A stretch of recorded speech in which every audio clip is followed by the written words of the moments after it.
Magandang araw, narito ang mga balitang hatid sa inyo ng Express Balita. Ako ang inyong magiging tagapaghatid balita. Ako si Catherine Landicho sa detalye ng mga balita. Maaari muling mahalal si Bamban Tarlac Mayor Alice Guo sa midterm poll sa susunod na taon sa kabila ng nagbabantang preventive suspension laban sa kanya ayon yan sa Commission on Elections o COMELEC. Sinabi ni COMELEC Chairperson George Erwin Garcia, kapag nasuspend ng isang local official, ito naman ay hindi final conviction o judgment. Sa isang kaso kaya maaari pa rin umano na tumakbo si Guo sa darating na eleksyon. Gayunpaman sinabi niya na ang iba pang mga kaso na maaaring isampa laban kay Guo ay isang hiwalay na usapin. Nauna ang hiniling ng Department of the Interior and Local Government sa Office of the Ombudsman na ilagay si Guo sa preventive suspension para maiwasang maimpluwensyahan niya ang investigasyon sa kanyang pagkakakilanlan at kanyang mga posibleng link sa isang Philippine Offshore Gaming Operator o POGO sa kanyang bayan na nauna nang ni-raid na mga law enforcers. Aabot sa 250,000 customer ng Meralco sa ilang bahagi ng Metro Manila at mga kalapit na lugar ang maaaring makaranas ng power supply interruption. Ito ay dahil sa nananatiling manipis sa supply ng kuryente sa Luzon at Visayas. Sinimula ng power distributor na Manila Electric Corporation o Meralco na ipatupad ang manual load dropping o MLD sa ilang bahagi ng Metro Manila at mga lalawigan ng Bulacan, Cavite at Rizal. Ayon pa sa Meralco, apektado nito ang 250,000 kabahayan sa mga lugar na ito. Ani naman ni Meralco spokesperson at Head of Corporate Communications Joe Zaldarriaga, maaaring ipagpatuloy ng Meralco ang pagpapatupad ng 1 oras na rotating power interruptions kung ito'y kinakailangan bilang bahagi na rin ng responsibilidad nitong pamahalaan ang power system. Hinihiling din umano ng kanilang tanggapan ang pang-unawa ng kanilang mga apektadong customer. Makakatiyak din umano ang mga ito na ganap na papamahalaan ng Meralco ang mga sitwasyon at magbibigay ng mga update kung kinakailangan. Ang grid operator ng National Grid Corporation of the Philippines o NGCP ay itinaas sa red at yellow alert status ang Luzon at Visayas grids noong Huwebes na tumagal ng ilang oras. Ayon sa NGCP, halos 40 power plants ang offline sa parehong rehiyon habang nasa 10 iba pang pasilidad ang nagbawas ng kanilang output.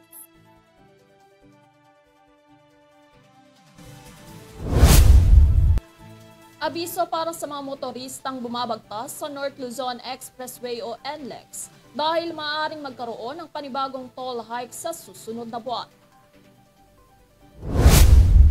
Sinabi ni Toll Regulatory Board TRB Executive Director Alvin Carullo na ang pagrepaso sa aplikasyon ng NLEX Corporation para sa pagtaas ng toll ay nasa advanced stage na at maaaring matugunan sa darating na board meeting. Nagpatupad din ang NLEX ng toll hike noong Hunyo, taong 2023, ngunit pinayagan lamang itong mangolekta ng kalahati ng periodic adjustment na nararapat itong makuha para sa taon ng 2018 at 2020. Ito ay magsisilbing pangalawang tranche ng pagtaas kung sakaling ito'y maaprubahan. Sinabi ni Carullo na ang posibleng karagdagang bayad ay kapareho ng huli pagkakataon. Dagdag na 7 pesos sa open system at 36 centavos kada kilometro sa closed system. Dagdag pa ni Carullo na kailangan ding isaalang-alang ng board ang sitwasyong pinansyal ng mga toll operator. Bukod sa NLEX, meron ding nakabinbin na toll hike and South Luzon Expressway, Subic-Clark-Tarlac Expressway at Muntinlupa Cavite Expressway. Ngunit binanggit ni Carullo na titimbangin din ng TRB ang potensyal na epekto ng isa pang pagtaas ng toll sa inflation ng bansa.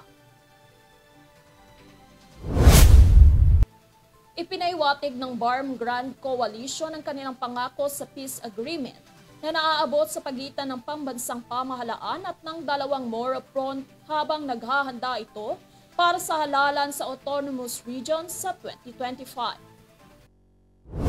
Ipinahayag ni Sulu Governor Abdul Sakurta na ang peace agreement ay isang legasiyang kapayapaan na may ipapamana sa kanilang nasasakupan at sa mundo.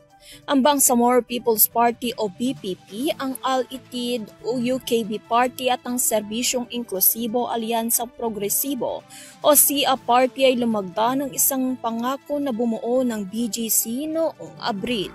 Ilalagay ng coalition si Tan bilang kandidato para maging chief minister sa taong 2025.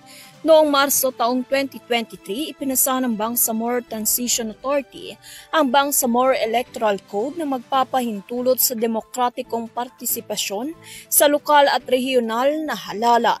Magbubukas din ito ng paglikha ng mga partidong pampolitika sa rehiyon na may representasyon mula sa mga kababaihan, kabataan, katutubo, pamayanan ng mga settler, tradisyonal na pinuno at ulama.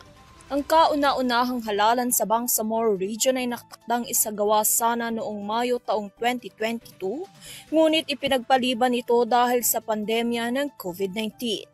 Sinabi ni Tana ang BGC ay nakatuon sa pakikipagtulungan sa pambansang pamahalaan sa pagtataguyod ng mga patakaran at programang kailangan para protektahan ang kapayapaan na napanalunan ng Bangsamoro people sa rehiyon simula nang maganap ang pagpapatupad ng lahat ng nilagdaang peace agreement.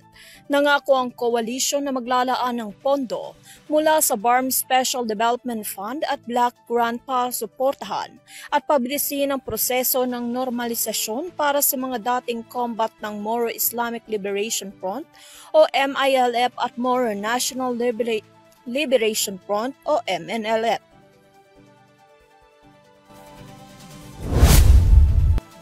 Samantala, tuluyan ng ganap na isang bagyong namataang low pressure area o LPA sa loob ng ating Philippine Area of Responsibility o PAR na pinangalanang Aghon ayon sa Pag-asa. Naitala na bilang tropical depression ang binabantayang low pressure area o LPA sa Hinatuan, Surigao del Sur na pinangalanan ng Pag-asa na bagyong Aghon kung saan ito ang unang bagyo ngayong taon. Maaaring makaranas ng maulap hanggang kalat-kalat na pagulan ng Bicol Region, dulot ng nasabing tropical depression. Ayon pa sa Pag-asa, maaaring magdulot ng pag-ulan ng isang landfall sa bahagi ng bansa. Ayon pa sa forecast, inaasahang lalapit ito o magla-landfall sa bisinidad ng Eastern Samar. Samantala, pinag-iingat naman ng Pag-asa ang publiko, lalo na sa mga porsyon ng Eastern Samar at Dinagat Island, Bicol Region, Northern Mindanao, Davao Region at natitirang bahagi ng Visayas at Caraga. Makakaranas ng isang maulap na papawirin at pag-ulan na may dalang hangin. Posible rin umano ang pagkakaroon ng pagbaha at pagguho ng lupa dahil sa katamtaman at hanggang sa malakas na pag-ulan.